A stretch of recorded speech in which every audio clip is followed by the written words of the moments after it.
It's Friday, and you know what that means. Our weekly discussion about all things NFL is back. Marissa Stubbs is here tonight, and during one of the best times of the year, as the countdown to the conference championship games is on.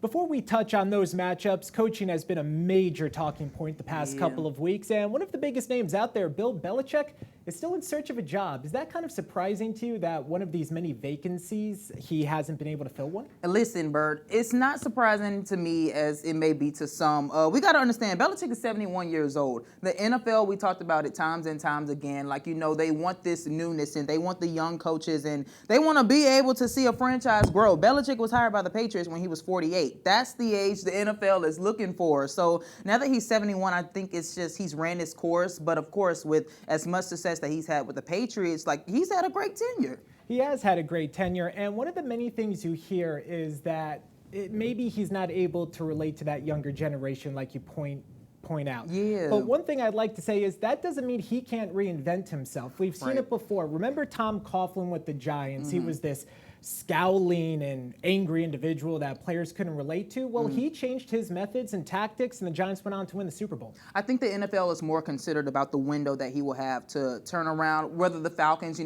was the main coach that were involved with the Falcons. But with any franchise, it's like he's 71. He's going to be 72 in a time. So I think the window that he has to turn a team around, it takes some time. And I just don't know if he has that much time left.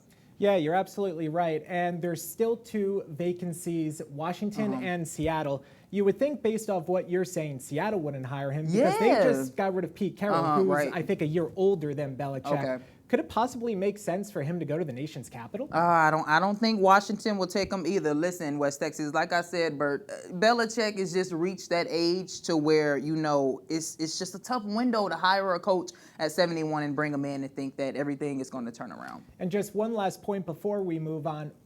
Mike Vrabel is also out there. He's a younger guy. He comes from the Patriot system. He's had success in Tennessee, and he's not on a team. Nope. Listen, it's tough to get a job in the NFL, and it's also tough to keep a job in the NFL. That's very true. But we got to talk about these matchups that will take place this weekend. That's we're going to talk about the AFC Championship first, of course. The Chiefs taking on the Ravens. What I think it will be the best matchup this weekend. But the keys to victory for both teams. For me, for the Chiefs, I really feel like they cannot let Lamar Jackson get too comfortable in that pocket. We all know he can take off and run at any moment. If the Chiefs cannot contain Lamar Jackson, it's going to be very hard for them to win this game.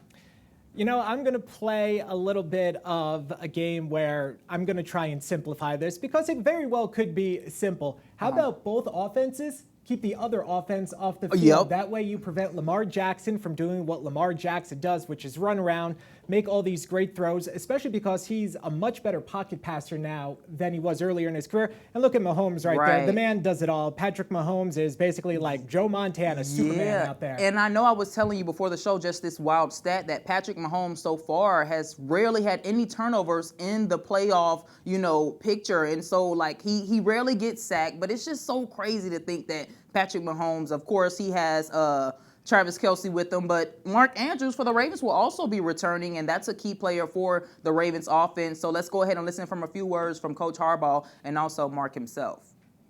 To add a player like Mark is a great add for us. It's a great advantage. We're excited about it. Mark's been looking good the last couple weeks.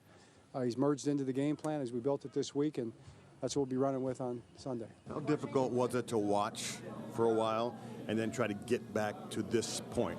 It's tough. It's the first time really in my career I've had to deal with something like this. So just patiently waiting. It's when you have to watch on Sundays, it's not an easy thing, but I'm excited for this opportunity.